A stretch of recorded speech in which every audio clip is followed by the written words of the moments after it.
Philip and Christine are just going to spend a couple of minutes again sharing with us some more about what they heard when they visited Open Doors in Birmingham a couple of weeks ago. But I'm just going to speak very, very quickly to hopefully inspire you to pray later on. So over the last little while, we've been looking at the book of Ruth in the evenings. And within the book of Ruth, I think there's little snapshots of prayers that people offer. So in chapter 1, when Naomi's life has gone horrifically wrong, and she can say about her life, I went away full and I've come back empty. She's lost her husband, she's lost her sons, she's lost her land, she's lost her future. She says to Ruth, go back to your people. Go back to them. You've got nothing with me, you've got no life with me. And she says this prayer effectively to them. May the Lord show you kindness as you have shown kindness to your dead husbands and to me. May the Lord grant that each of you will find rest in the home of another husband. So even as her own life is falling apart, she's looking at Ruth and she's saying, I want the very best for you. So that word rest is all about safety, and it's all about flourishing, and it's all about having the best possible life that you can have. And as her life is falling apart, she looks at her daughter-in-law and says, I want the very best for you.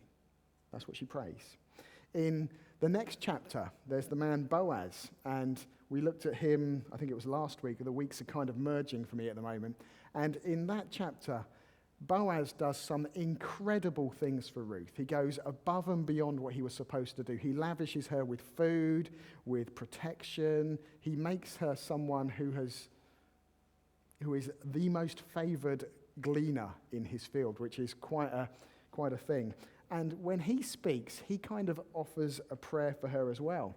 So he says this. So even though he has done incredible things for Ruth, he says, may the Lord repay you for what you have done. May you be fully rewarded by the Lord, the God of Israel, under whose wings you've come to take refuge. He essentially says, everything that I've done for you, Ruth, you deserve so much more from a generous God. So you have these two people who offer prayers over Ruth's life, and at the end of the book, those prayers get answered. Boaz finds out that he's the answer to his own prayer, which is always a good thing when that happens. But at the end of the chapter, we get to see what happens. The next slide, James. So, as everything turns out, Ruth and Boaz get married. Ruth has a child, which effectively gives Naomi her life back.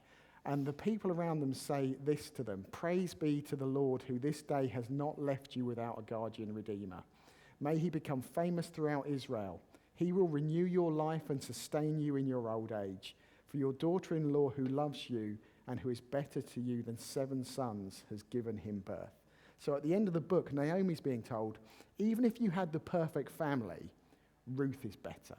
Ruth is better than that. And beyond that as well, the woman who thought she would never have any sons is holding a grandchild, which in their world, that's like she's got a son again.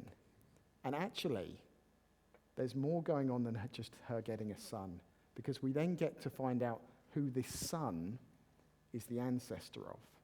And in the short term, this son is the ancestor of King David, which for the Jewish people, that was about as good as you could get. But for us, we know that this son is the ancestor of Jesus Christ. So prayers that were offered that she might find a husband, prayers that were offered that may the Lord repay you, were answered above and beyond what she could imagine. And so I want to encourage you this evening to pray some generous prayers, to pray big prayers, to pray bold prayers. If you were here this morning and you saw the Open Doors video, one of the things that was said, it was just a little snapshot, was they don't pray small prayers anymore because they've got a big, generous God. Well, so do we. So when we come to pray later, let's pray big, generous prayers. Okay.